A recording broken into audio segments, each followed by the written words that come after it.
The Angel of Tears by Walt Whitman.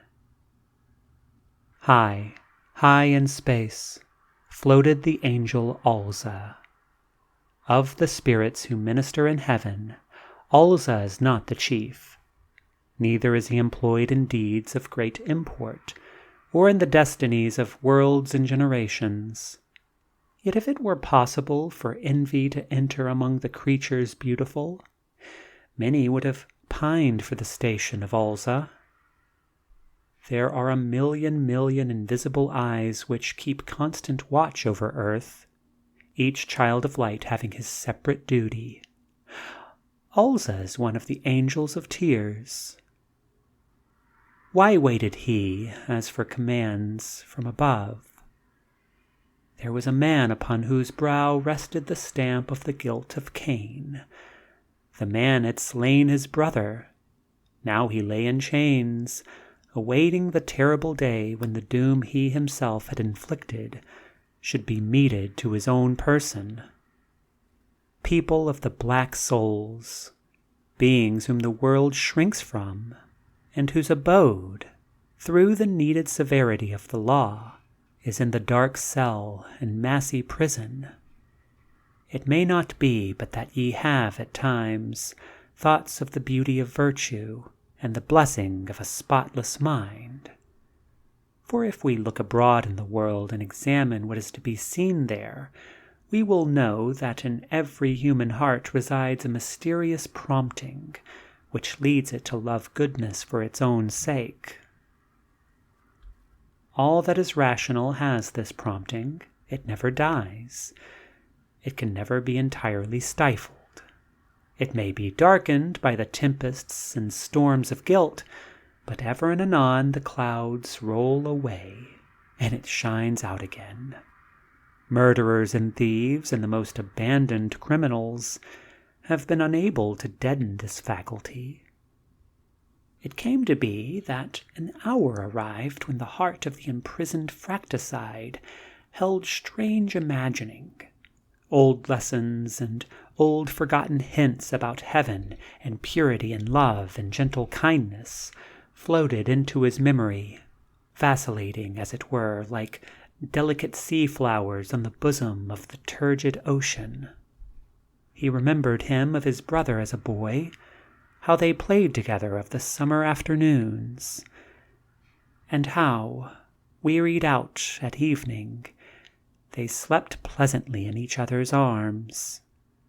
O Master of the great laws, couldst thou but roll back the years and place that guilty creature a child again by the side of that brother, such were the futile wishes of the criminal, and as repentance and prayer worked forth from his soul, he sank on the floor drowsily, and a tear stood beneath his eyelids. Repentance and prayer from him.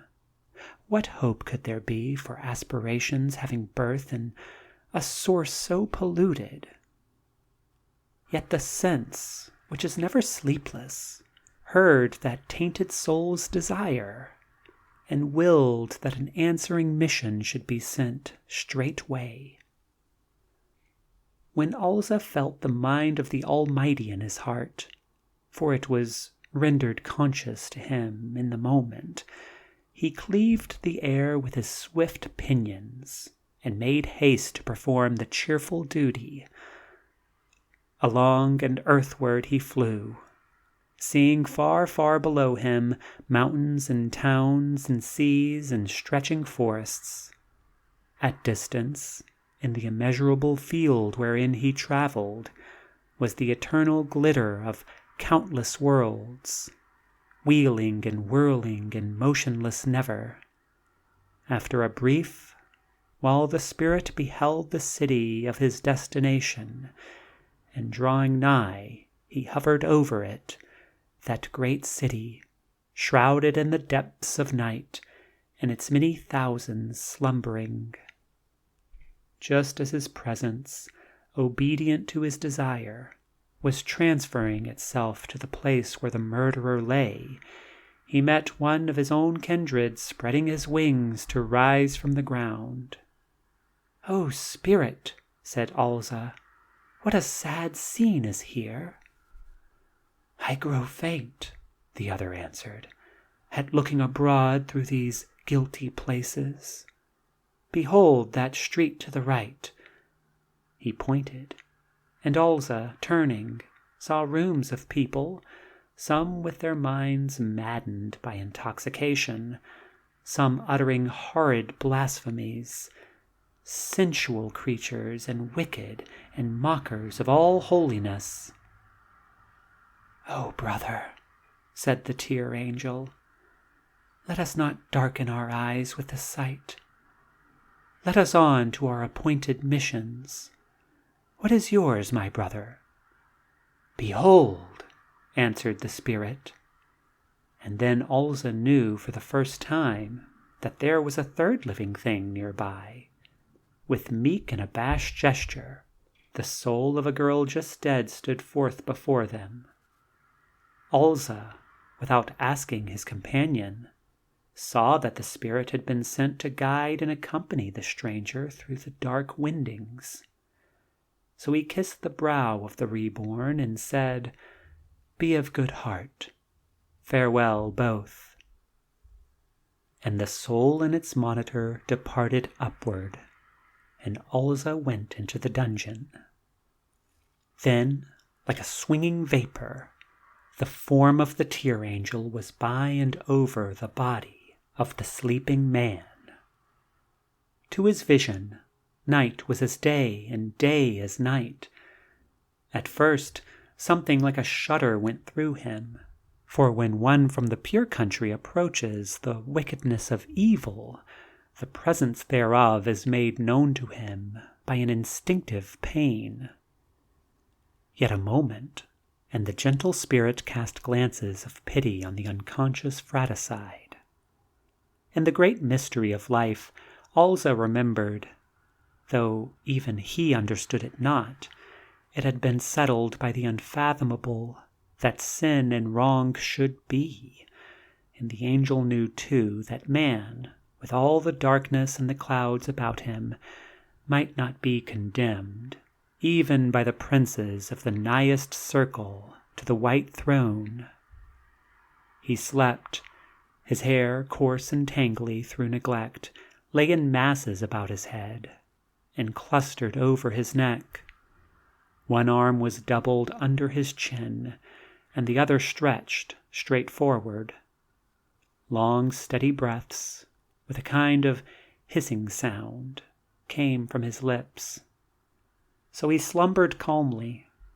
So the fires of a furnace, at night, though not extinguished, slumbered calmly, when its swarthy ministers impel it not. Haply he dreamed some innocent dream. Sleep on, dream on, outcast. There will soon be for you a reality harsh enough to make you wish those visions had continued alway, and you never awakened. Oh, it is not well to look coldly and mercilessly on the bad done by our fellows. That convict, that being of the bloody hand, who could know what palliations there were for his guilt? Who might say there was no premature seducing, aside from the walks of honesty? No seed of evil planted by others in his soul during the early years? Who could tell he was not so bred? That had he at manhood possessed aught but propensities for evil, it would have been miraculous indeed. Who might dare cast the first stone? The heart of man is a glorious temple, yet its builder has seen fit to let it become to a degree like the Jewish structure of old, a mart for gross traffic and the presence of unchaste things. In the shrouded volume, doubtless, it might be perceived how this is a part of the mighty and beautiful harmony, but our eyes are mortal, and the film is over them. The angel of tears bent him by the side of the prisoner's head. An instant more and he rose, and seemed about to depart, as one whose desire had been attained. Whereof does that pleasant look spread like a smile over the features of the slumberer? In the darkness overhead yet linger the soft wings of Olza.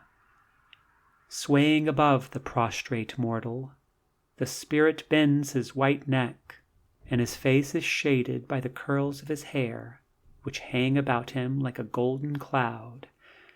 Shaking the beautiful tresses back, he stretches forward his hands, and raises his large eyes upward, and speaks murmuringly in the language used among the creatures beautiful.